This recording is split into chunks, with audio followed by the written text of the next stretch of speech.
It has been a quiet week in Lake Wobegon. The strange weather continues, the warm winter with no snow, the famous winter of 1987. We'll be talking about this 20 years from now. That winter of 1988, boy, that was an odd one. 1987, Grandpa, we read about that. 1987, shut up, I was there, I seen it. 1988, no snow. It was warm, and we were all sick from January to March. It almost killed us. A lot of people have been sick in Lake Wobegon, and it could be due to the weather. Norway is a seafaring country, and if you have Norwegian blood, you're happier and you operate best when you're cold, wet, and sick to your stomach. Misery is what keeps a Norwegian going, and in warm, sunny weather such as we've had, they get sick and go to pieces and get a case of Swedish flu caused by weakness on account of a lack of suffering. Swedish flu is like Asian flu, but in addition, you feel like it's your fault. The Leonards lost 3 of their starting 5 to the flu, and 8 of the top 10, all of them sick, which is how they normally feel right before a game. Weak, feverish with cold chills, nauseous, achy. These boys felt that bad on Sunday, so on Tuesday against Freeport, Dutch's starting lineup included boys who joined the team expecting they would never have to play. Tall, shy boys who had come to feel comfortable on the bench, whispering, kidding around, making fun of the poor saps out on the floor. The team's satirists. Tuesday, there they were, warming up, passing the ball gingerly around the circle, trying not to drop it, trying to look as dignified as possible under the circumstances, with Freeport kids yelling humorous things at them, knowing the game was not theirs to win. These are my favorite years, thinks a boy in this situation. These are my formative years.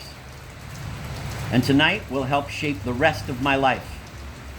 I'll become a hopeless derelict to begin with and sell secrets to the Russians and fire a gun into a crowd and turn to cannibalism. After that, who knows? You start out with thoughts like those and warm up, and game conditions don't make you feel better. The Leonards got greased 63-34. They were baked 48 minutes at 400 degrees and were had for lunch.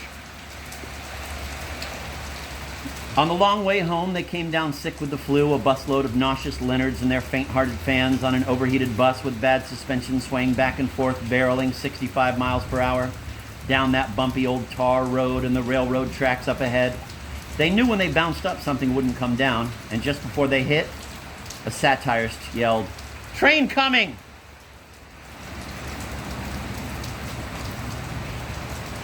A wave of cold terror, the brakes screeched, they crashed forward into the seat ahead, the bus banged over the tracks, they bounced in the air, and then they rode along quietly for about 20 seconds, not moving, praying, "Lord, please do not let this happen to me.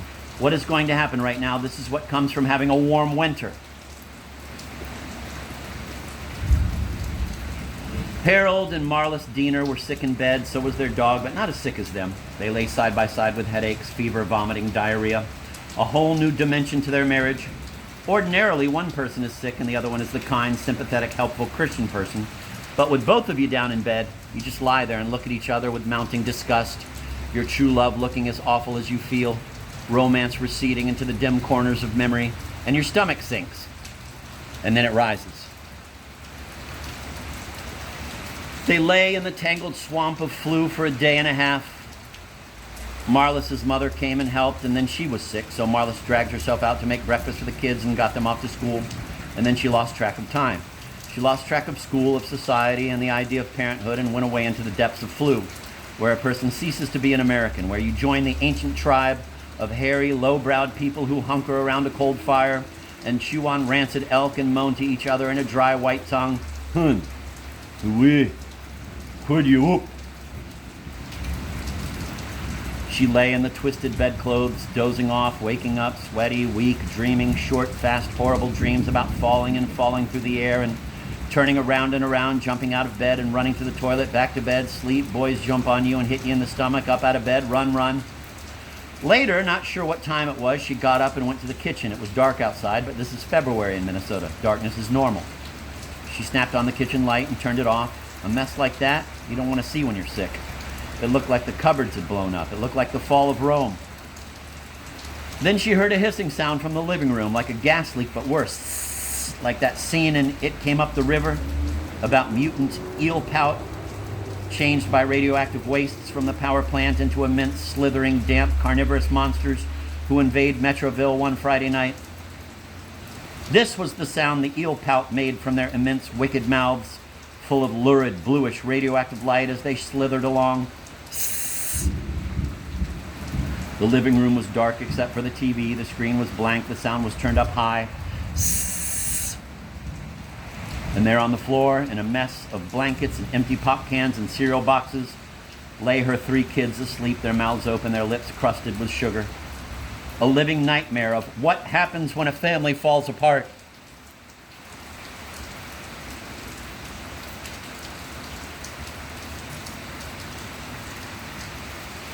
She said, "Up, come on, everybody up, and brush your teeth, and in your pajamas and into bed." That one sentence exhausted her. She staggered away to bed and awoke again, and it was light, sun streaming in, and extremely cold. The front door was open, the living room was a shambles, and she heard dogs in the kitchen eating the remains of the sausage pizza the kids had made for their breakfast. This is the price we pay for a warm winter. Father Wilmer was down with the municipal virus, so Father Emmel, the poor sick old man, did the honors on Ash Wednesday at Our Lady of Perpetual Responsibility. To observe this holy day the same week as half the town has the Swedish flu is to be in a state of redundant contrition, one would think, but Father Emmel got out of bed and did his duty as the faithful shuffled up the aisle to the altar. He dipped his thumb in the bowl of ashes and put the black smudge on their forehead and said the words God said when he threw our parents out of paradise: "Dust thou art, and unto dust thou shalt return." Adam and Eve evidently weren't from around here because the Bible says they went naked, and we know that's not right. But they were from a place that was similar to this, except warm all the time, like a shopping mall. They had everything their hearts could desire, and all of it exactly perfect, shining, beautiful, and new. But of course they didn't realize it at the time because they had nothing to compare it to. They didn't know what misery and grief and pain were like. They were a couple of wahoos in birthday suits, perfectly happy, but they didn't have 2 minutes of education between them. So when God made one rule and said, "Don't get on that bus," they had no reason to get on it, but when the bus came, they had no reason to stay.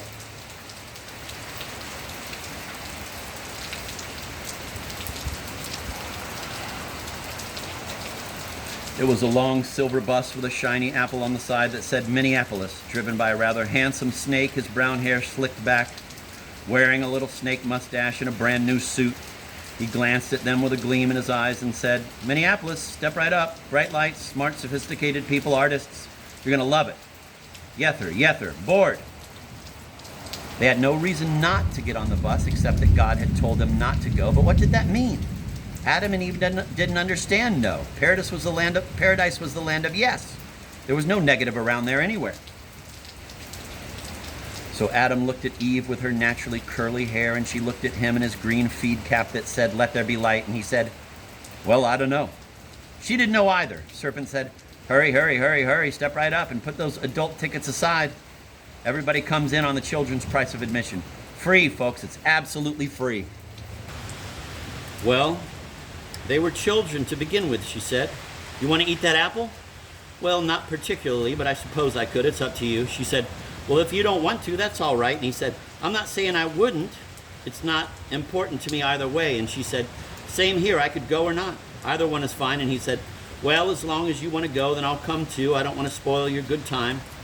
I'd never hear the end of it." And she said, "Well, it's up to you, but that's fine. I'll go." And they went, and it was a one-way trip. How are you going to get them back to paradise once they've been to Southdale?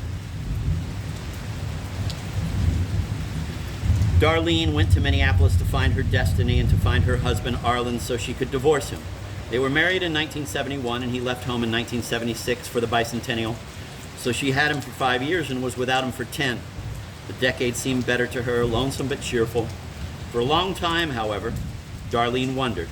All the years she waitressed at the Chatterbox, sitting drinking coffee and smoking Alpine cigarettes for the coupons, because the more you smoke, you can get nice things like TV trays or a clock radio. And if you got one already, you could give one to your mom. She wondered, where did it go wrong, and how was it that she and Arlen lost the happy feeling they started out their marriage with?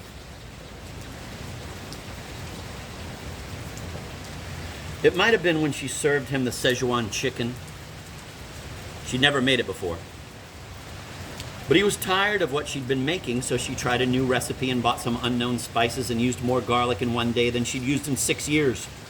These two innocent people, raised on the ambrosia of cream of mushroom soup and the many hot dishes derived therefrom, such as tuna hot dish, the world's most comforting food, sat down and ate the Szechuan chicken, all of it. It tasted bad, but they didn't want to admit it, and they were brought up to clean their plates.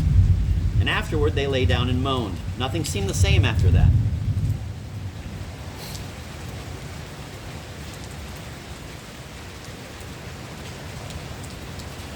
It might have been when Arlen came in the bathroom as a joke when she was taking a shower, scrubbing and singing to herself, "How great thou art." She had a feeling that someone was watching her, and she looked up and screamed. It was their golden retriever, Rex, looking over the curtain bar. Arlen was holding him up, Rex's big brown eyes full of prurient interest peering down at her bare breasts. Afterward, they laughed about it, but weeks went by, and every time Rex looked at her, she still felt ashamed.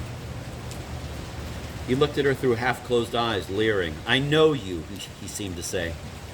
She'd be vacuuming and turn, and there he was staring at her. Wake up, and he was by the bed. Come out of the bathroom, he waited in the hall. "Hello, baby," he seemed to say. One night she woke up and the bed was shaking. It was Rex trying to climb in. "No," she said. "No, no, no." She made Arlen give him away to Arlen's hunting buddy, Jerry, but then when she saw Jerry, she noticed a look in his eye, like Rex had told him. He said, "Hi, Darlene," looking straight through her blouse. Then one morning she saw in Arlen's eyes a strange look. She thought, "Please don't, honey, please, but you can't very well tell someone not to look at you that way. They can't change how they look."